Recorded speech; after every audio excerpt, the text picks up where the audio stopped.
Bonjour Christian, est-ce que tu peux nous présenter les 3 vins qui pour toi représentent le mieux ton domaine? Bonjour Pascal, avec grand plaisir. Je suis très content que tu prennes le temps de venir nous voir à Eguisheim. Et j'ai choisi 3 vins qui me tiennent vraiment à cœur, qui nous tiennent à cœur. Et 3 vins qui pour moi représentent l'esprit du lieu, l'esprit du terroir d'Eguisheim finalement. Et donc j'ai choisi un vin village de notre gamme Village Eguisheim. Un j'espère futur premier cru, un terroir qui s'appelle le Haut-Rhin, sur lequel on ira tout à l'heure. Et on terminera notre visite un peu du banc d'Eguisheim par le Grand Cru Pfirsigberg et par un endroit précis du Grand Cru Pfirsigberg qui est le Clos Lucas Beyer. Donc une entité du Grand Cru Pfirsigberg qu'on verra tout à la fin. Et alors Eguisheim, c'est vrai qu'on connaît, ou beaucoup connaissent en Alsace, Eguisheim pour ses fleurs, pour son tourisme, pour le village préféré des Français. Eguisheim avant tout, c'est une histoire de plus de 2000 ans, très largement, une histoire profondément liée à la vigne. Sur nos contre-étiquettes d'Eguisheim, finalement, on a noté un village né de la vigne. Eguisheim est intimement lié à la viticulture. Et les Romains se sont installés déjà ici au IIIe siècle et ont planté la vigne sur les coteaux qui nous entourent. Cette histoire n'a cessé ensuite de se développer et les comtes d'Eguisheim, le fameux Bruno d'Eguisheim, Saint-Léon, qui est incontournable ici à Eguisheim, le seul pape alsacien qui est né ici en 1002, issu d'une très très haute lignée, la famille des comtes d'Eguisheim, qui était l'une des familles les plus puissantes, sinon la plus puissante d'Alsace, en lien direct avec les empereurs allemands et les rois de France. Donc une très très haute lignée. Je pense aussi qu'Eguisheim a un patrimoine extraordinaire, viticole bien entendu, par ses terroirs, par les 360 hectares de vignes autour du village, par la façon dont le village a pu être préservé, à l'écart un peu des ravages des guerres, des nombreuses guerres, parce que c'est pas les occasions qui auraient manqué de voir ce village disparaître.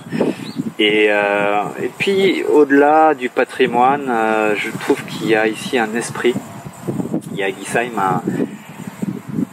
dans le monde associatif, dans le monde professionnel, viticole.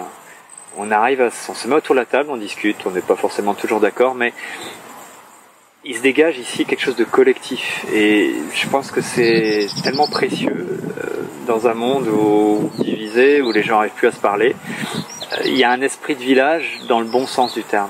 C'est pas, je sais pas comment expliquer. C'est un peu compliqué, mais on pense tous que notre village est le plus beau de la terre, mais ici c'est réellement le cas.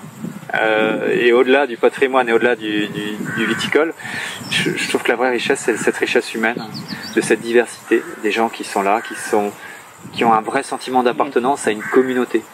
Et on est loin un peu peut-être de notre histoire personnelle du domaine, mais je pense que les 34 vignerons d'Eguisheim, on porte ça, et on le porte en nous, on nous l'a légué, et on en est les dépositaires. On a cet héritage viticole autour de nous, qui est un vrai challenge, et je crois qu'on a une façon collective d'envisager les choses. Le plus bel exemple, c'est un projet qui mûrit déjà depuis 3-4 ans et qui va se concrétiser d'ici 2020, il y a 1 an et demi de travail. On est en train de faire ensemble une carte géologique du banc d'Eguisheim au 5 millième.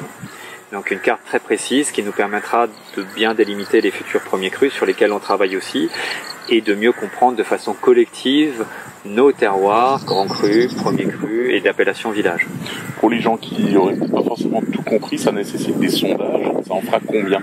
Alors, grosso modo, on est à près de 900 sondages. Voilà. Et des fausses géologiques plus précises, des sondages sur l'ensemble du vignoble. Donc, oui, ça c'est un gros dossier, un gros budget aussi. Et le syndicat viticole a réussi en partie sur ses fonds propres, mais aussi par l'investissement de ses adhérents, à concrétiser ce projet, qui est un très très beau projet pour Eguisheim et au-delà pour l'Alsace. Parce que je pense que c'est un peu notre objectif, c'est de donner cette lecture un peu des terroirs par le biais d'Eguisheim, de la diversité de l'ensemble des terroirs alsaciens. Et voilà, on n'est pas vraiment dans le cadre domaine pur Émile Beyer, mais je pense que pour nous le collectif est très très important. Alors pour revenir de façon plus directe au domaine, donc le domaine c'est le domaine Émile Beyer, La famille Bayard est installée ici depuis la fin du XVIe siècle, depuis 1580 exactement. Et je suis, donc avec Valérie, mon épouse, on a repris ensemble cette entreprise et on est la 14e génération à en prendre, on va dire le commandement. La relève. À prendre la relève, exactement, c'est le terme juste, parce qu'on n'est jamais que dépositaire, on n'est pas propriétaire, on en a la responsabilité pour quelques décennies. Et ensuite, on passe le témoin à quelqu'un d'autre qui donnera sa marque ou qui fera peut-être des choses un peu différentes, mais qui j'espère les fera bien. Le domaine s'étend sur 17 hectares à Eguisheim. On a le tiers du domaine en grand cru, un autre tiers en potentiel futur premier cru, et le reste se divise entre l'appellation village et une gamme qu'on appelle tradition. Le domaine est en conversion. Le premier millésime en biodynamie sera ce millésime 19 pardon. Et on est en agriculture bio depuis 2011. Donc c'est aussi un élément très important pour nous, et qu'on soit difficilement une viticulture exprimant son terroir autrement que par le respect des sols, c'est une évidence. En Alsace, ça l'est très fortement, et ailleurs, de plus en plus, les esprits s'ouvrent aussi à ça. Autre particularité du domaine, on est situé en plein centre d'Eguisheim, dans une maison historique, une ancienne auberge, l'hostellerie du Cheval Blanc. L'export représente Gesundheit. On peut le dire, ça va être coupé, ça. Je sens que ça va être coupé. Non. Ah, non, ça va pas être coupé. Non, pas de bol. Pas de bol. Mais c'est le rhume des foins. C'est normal, la vigne commence à fleurir, Et donc oui. c'est peut-être ça. Oui, le domaine se situe en plein centre du village, dans une maison historique qui est la vieille maison de famille de la famille Bayard, et qui a été acquise en 1837, si j'ai bonne mémoire. Mais la famille est présente ici depuis le 16e, et on a, il y a peu, construit une nouvelle cave à l'extérieur du village, où on dispose maintenant beaucoup plus de facilité. Voilà, par rapport à la vieille cave que j'ai connue à mes débuts. Les commodités sont quand même... Complètement. Oui, l'accès est beaucoup plus simple, le travail est beaucoup plus facile, et ça nous a fait gagner beaucoup de temps. Et ce temps, on le consacre alors pleinement à la vigne, à nos clients, aux voyages qui sont pas que des voyages de plaisir, mais qui sont des voyages commerciaux. Le métier de vigneron a beaucoup changé. J'ai repris il y a une vingtaine d'années, après des études en Bourgogne. Et notre métier a complètement changé. On réalise maintenant plus de 60% à l'export, donc on est amené à se déplacer, à aller voir nos clients. Et c'est toujours avec beaucoup de plaisir qu'on le fait. Et c'est ce même message qu'on donne à l'export finalement d'un endroit qui est unique, qui est fabuleux, qui est le vignoble d'Eguisheim, qui est le vignoble alsacien, qui est une région qui verrait difficilement vivre ailleurs. Dans un métier aussi passionnant, un peu stressant de temps en temps, mais je crois qu'on aime le stress positif, et on se remet un peu de travail sur les épaules. Et je crois que notre métier de vigneron, il est là, et nous au domaine, avec Valérie, avec mon épouse, c'est ce qu'on s'applique à faire quotidiennement, à tirer le meilleur parti finalement de tout ce qui nous entoure, et à partager, à communiquer notre plaisir d'être vigneron. Et ça va au-delà de simplement lever le verre, c'est amener un peu nos clients dans un lieu, dans le village, leur expliquer ce qui rend l'Alsace unique. Et notre dégustation, ta visite de ce matin, on a souhaité la placer un peu sous cet état d'esprit de lieu finalement. La viticulture, c'est une viticulture d'endroit, de lieu, de premier cru, de grand cru, de village. Et l'Alsace, c'est un terrain de jeu fabuleux, l'Eguisheim en particulier. Alors, ce qu'on va goûter pour commencer notre visite, de façon un peu iconoclaste peut-être, un pinot noir. Un pinot noir village, un pinot noir à Eguisheim, du millésime 2017. Bien sûr, l'Alsace est très connue pour ses vins blancs. On connaît tous nos grands classiques. Mais je pense qu'on a une carte absolument fabuleuse avec le pinot noir, une carte fabuleuse à jouer. Et sans vouloir imiter ou singer la Bourgogne, je pense que quand on regarde un peu nos archives, quand on prend conscience du potentiel de nos terroirs pour les pinots noirs, je crois qu'on a une carte absolument géniale en Alsace, bien sûr sur nos blancs, mais sur notre pinot noir également. Donc là, on va goûter un pinot noir village, qui vient de vignes issues de plusieurs parcelles, avec une moyenne d'âge de 25 ans, élevée en barrique, et macération de 3 semaines. Donc, très très beau millésime 2017.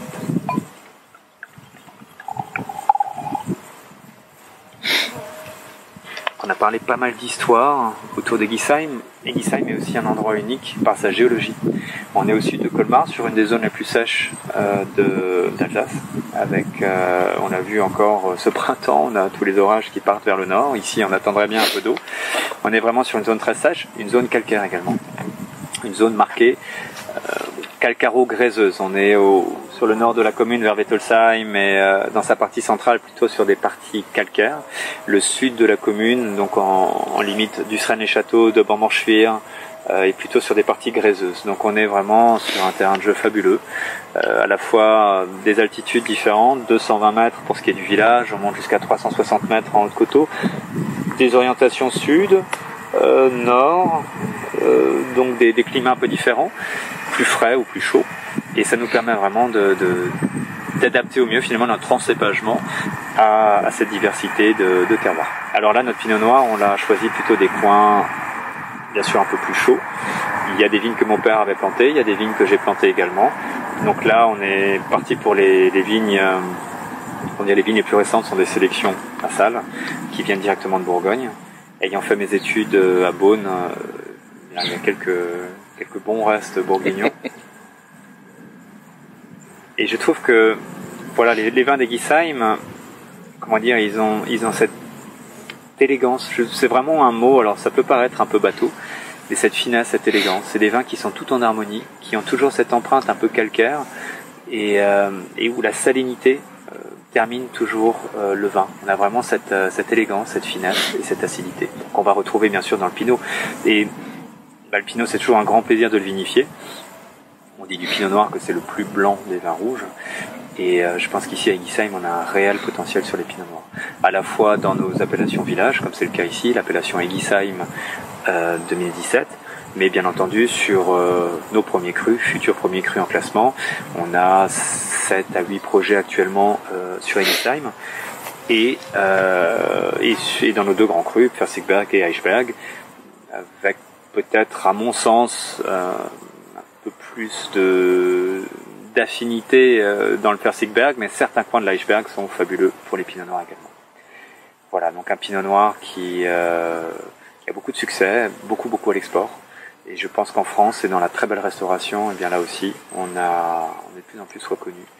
Et on n'a pas à rougir, c'est le cas de le dire, avec nos cousins bourguignons. Je pense que on a tout l'avenir devant nous et il faut qu'on sache s'en saisir.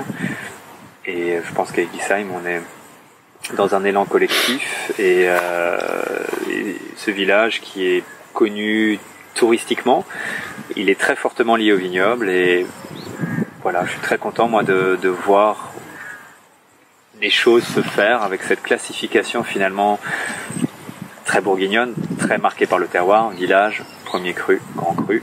On ira tout à l'heure, comme on l'a dit, dans un premier cru, un futur premier cru, et on terminera dans l'un des 2 grands crus d'Egisheim. En tout cas, voilà, vous allez nous suivre un tout petit peu sur ce beau vignoble d'Egisheim avec cette belle journée ensoleillée en tout début de floraison, et on va partager un bon moment ensemble. Allez.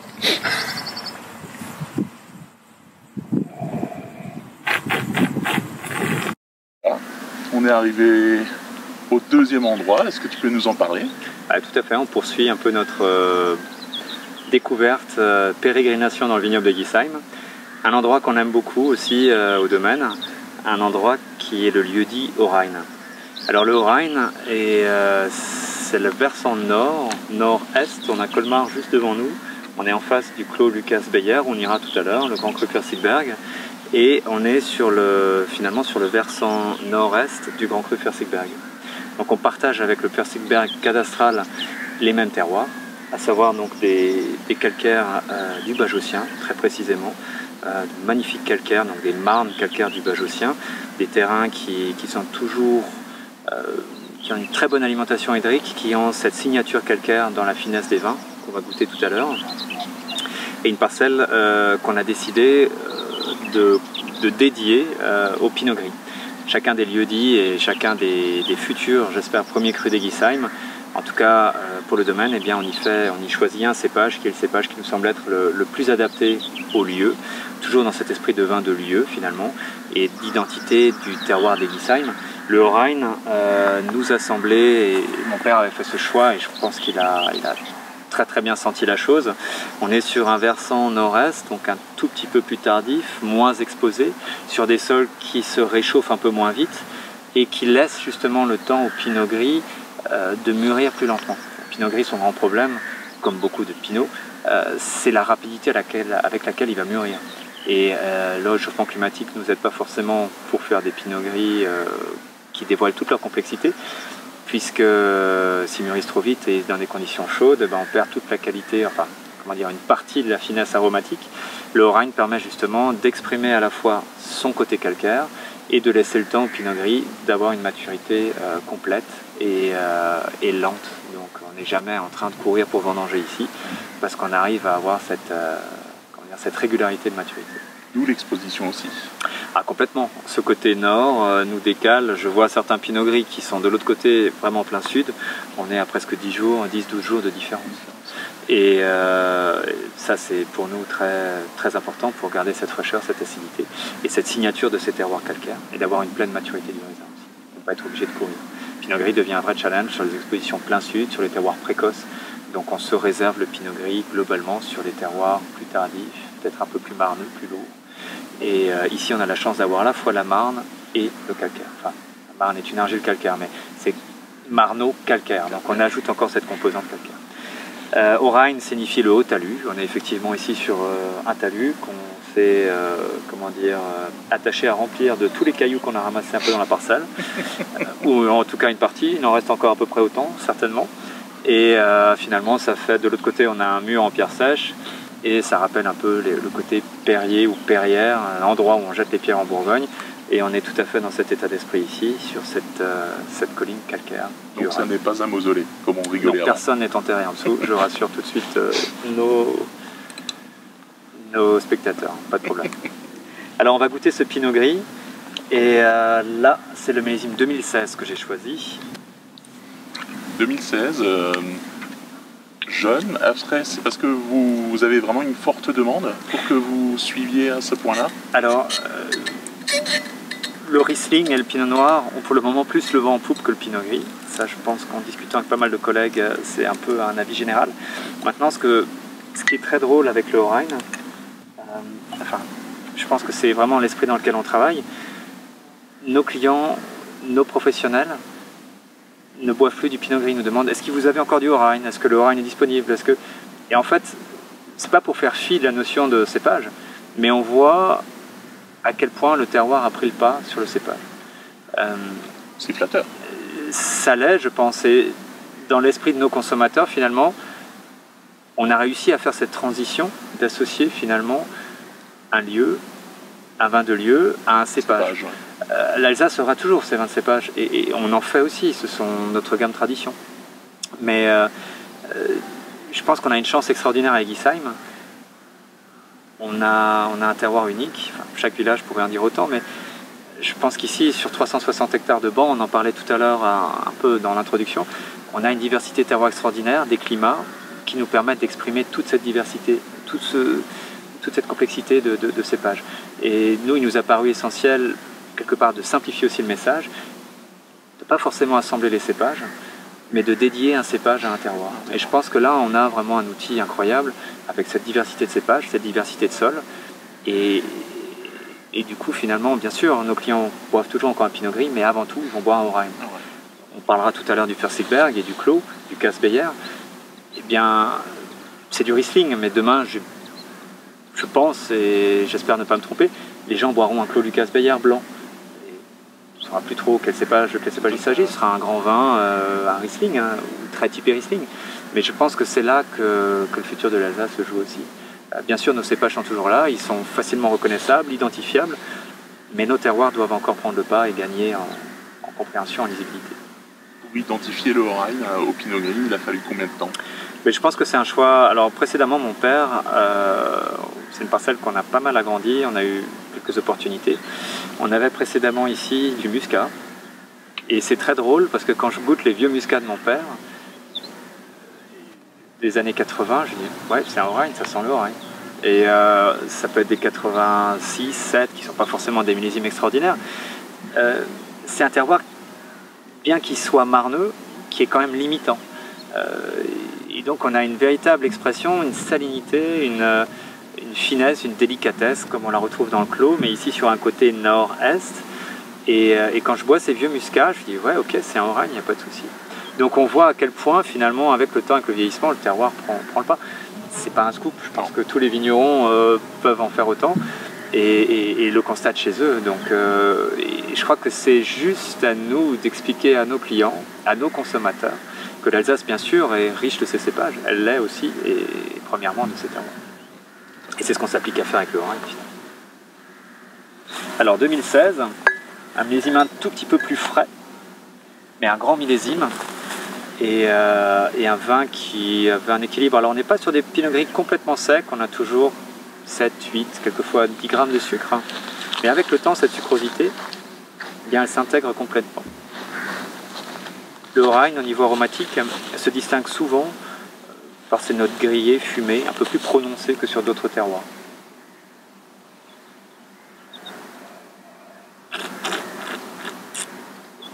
Et pour moi, la vraie signature, enfin, bien sûr aromatique, mais gustative, c'est cette délicatesse, cette finesse d'acidité, saillante, tranchante, cette puissance quand même de la marne derrière, qui est une vraie signature. Et ce côté calcaire qui revient, qui est la marque, je pense, du vignoble d'Eguisheim, et qu'on retrouve particulièrement dans nos vins. Donc là, c'est très typé Orein, un vin qui a encore un grand potentiel de garde devant lui. Et un vin qu'on apprécie beaucoup de même. Là, on est sur le lieu même où est produit ce vin. En règle générale, le seul moment où finalement tu bois le vin sur ce lieu-là, c'est au moment des vendanges. Alors, c'est pas forcément du Orein qu'on va boire au moment des vendanges. On a une cuvée un peu, ou quelques cuvées, où ça va plutôt être des sylvaner ou des pinot blancs, des vins plus simples et plus légers. Ouais. Mais c'est vrai que l'opportunité finalement de boire le vin dans le lieu donne une communion un peu particulière. Ouais. Et peut-être une compréhension différente. En tout cas, c'est une parcelle qui nous tient à cœur, qu'on aime beaucoup et qu'on revendique depuis plus de 25 ans. Donc cette approche de terroir est déjà ancienne et on a la chance d'avoir maintenant de vieux millésimes et qui se révèlent avec le temps. Je parlais de ces muscats qui n'étaient pas vendus encore à l'époque en Orein, mais qui venaient exclusivement de cette parcelle. Là maintenant, débutant blanc, on approche bientôt de midi. On mange quoi avec? Alors, avec un pinot gris sec, moi j'irais sur un plat assez simple. J'irais sur pourquoi pas un saumon, tout simple. Sans grande préparation, sauce, sans grand accompagnement. La sucrosité qu'il avait autour de 7-8 grammes est complètement fondue, l'acidité a pris le pas. On a encore ce côté gras assez riche, mais qui va très bien se marier à table. Quelques légumes au beurre peut-être avec un peu? Éventuellement, oui. Oui, on va accompagner quand même on va pas être trop cistercien, mais... Bon. On va aller voir le dernier? Écoute, on va continuer par notre dernier halte qui se trouve juste en face de nous, le clos Lucas Beyer. Eh ben, en avant. Allons-y. Alors on termine notre pérégrination un peu dans le vignoble d'Eguisheim. On termine ici dans un endroit qui nous tient particulièrement à cœur au domaine. Un endroit qui est au cœur du Grand Cru Pfälzigberg, le clos Lucas Beyer. Lucas Beyer est un personnage que j'aurais bien voulu rencontrer, qui vivait à la Révolution et qui a fait l'acquisition ici de parcelles à la vente des biens nationaux en 1792. Donc la plupart des parcelles ici appartenaient à des nobles ou à des abbayes, et lui a acheté des parcelles qui appartenaient à l'abbaye de Marbach. Une proche abbaye d'Eguisheim, très connue, et on dit de Marbach que c'était un peu le Cluny alsacien par son rayonnement culturel et par son importance économique pour toute la région sud de Colmar. Cette parcelle est un peu au cœur de nos projets, c'est ici qu'on a envie et qu'on s'est donné les moyens de demain et déjà maintenant produire de très grands vins, très grands Riesling ici sur le bas de la parcelle et sur la crête sommitale du Pinot Noir.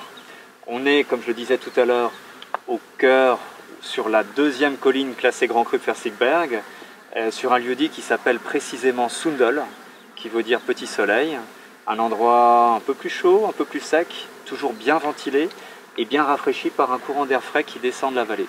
On a vraiment une amplitude thermique très intéressante ici, Le matin, il fait toujours un peu plus frais et en soirée, ça se rafraîchit bien puisqu'on a vraiment un courant d'air qui descend depuis le fond de la vallée du Bartol et qui vient rafraîchir l'ensemble du coteau. On s'est donné les moyens ici d'aller sur des sélections massales, sur des 12 sélections de Riesling différentes, plusieurs sélections de Pinot Noir aussi. Les Pinot Noirs sont dans leur 3e feuille, donc pas de cuvée avant quelques temps. Mais les Riesling qui ont été plantés en 2010 commencent vraiment à donner la pleine mesure du potentiel de ce terroir et ils sont pour le moment intégrés dans le Grand Cru Pfälzigberg. À terme, cette parcelle et cette partie sera vinifiée à part et sera vendue sous l'étiquette finalement du Clos Lucas Beyer. Alors on va goûter le Riesling Pfälzigberg 2017, donc notre Grand Cru, l'un des 2 Grands Crus d'Eggisheim. Ouais. Le second est l'Eichberg. On a également une belle parcelle de Riesling dans l'Eichberg. Le Pfälzigberg signifie la colline des pêchers. Un endroit un peu plus chaud où très certainement on devait aussi planter des pêchers par le passé. On en a replanté quelques-uns dans le coteau. Il y a plusieurs hypothèses quant au nom du Pfälzigberg. L'une d'elles viendrait aussi de l'alémanique, de l'alsacien. Ce serait une déformation de Eingepfercht, enclos. Donc soit un enclos de vigne ou un enclos de culture, très certainement de vigne, et qui aurait par le temps été déformé en Pfälzigberg. Eingepfercht, Pfälzigberg, bon voilà. Tout ça est aussi une hypothèse. On aime les 2 hypothèses, clos puisque ça nous parle particulièrement, et puis les pêchés puisque c'est toute la finesse et toute la délicatesse de la pêche qu'on va retrouver dans ce vin également.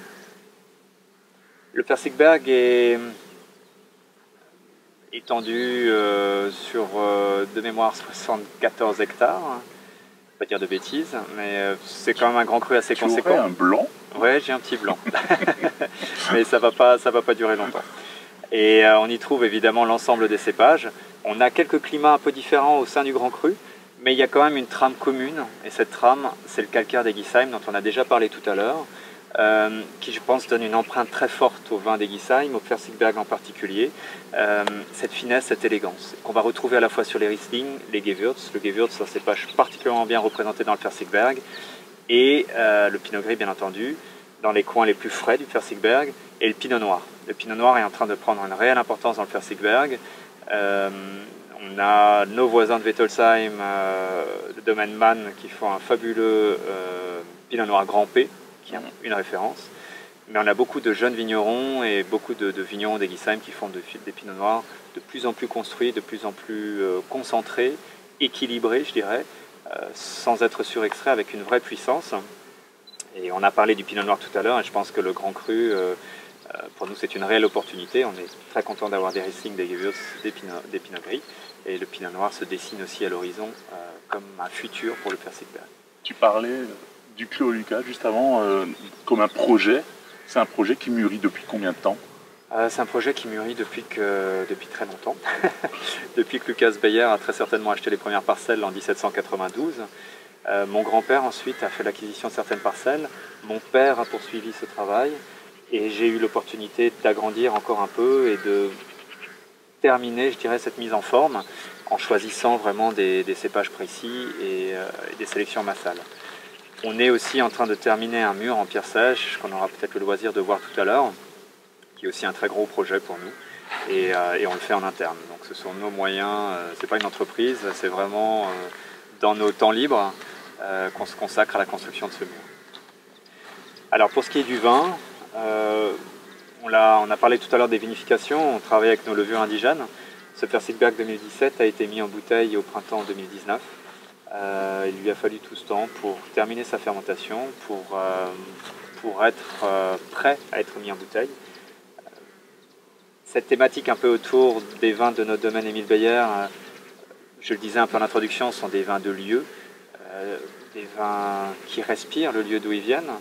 Et pour nous, le Pfälzigberg, c'est ce côté un peu presque méditerranéen, cette chaleur, ce côté sud, ce côté méridional du Riesling, avec ces notes ces notes un peu, bien sûr, dans la jeunesse d'agrumes, mais on a aussi tout un registre un peu d'air de Provence,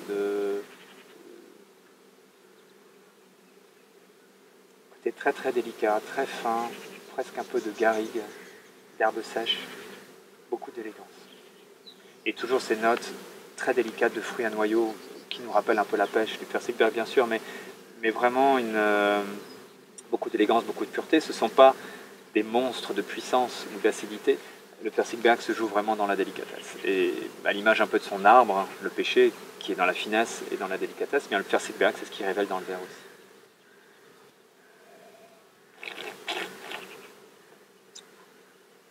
Très très belle trame, très beau, voilà, très belle acidité, ce qu'on recherche dans tout nos Riesling. Et je pense que ce qui fait vraiment la marque de nos Riesling alsaciens, de nos grands crus alsaciens, cette élégance, cette finesse, cette persistance, et liée bien sûr à une viticulture très précise aussi. Voilà, un vin qui est encore très jeune. On a eu l'occasion de goûter des Pfirsichberg 2012, 2007 récemment, 2002. Les 2002 sont plus fabuleux en ce moment. Donc il faut leur laisser un peu de temps. Justement, tu parlais de vieux millésimes en Pfirsichberg. Quel est pour toi le souvenir d'un millésime en Pfirsichberg qui t'a vraiment marqué? J'ai un très beau souvenir alors, sur un Gewürztraminer, un Gewürz 88 Pfirsichberg, qui est fabuleux, qui venait des coteaux un tout petit peu plus bas, puisqu'on a la chance d'avoir quand même sur notre domaine une grosse partie en Pfirsichberg, puisqu'on a presque 3,5 hectares de Pfirsichberg. On a une très très vieille parcelle de Gewürz et le vin venait de cette parcelle et ça reste un souvenir très très marquant. Beaucoup d'élégance, beaucoup de finesse aussi, et cette trame qui finalement avec le temps, qu'on parle d'un Riesling, d'un Gewürz ou d'un Pinot Noir, on trouve cette marque du terroir. Et c'est là l'avenir de l'Alsace, c'est là l'avenir de notre domaine. Merci pour cette belle découverte en tout cas. Avec plaisir.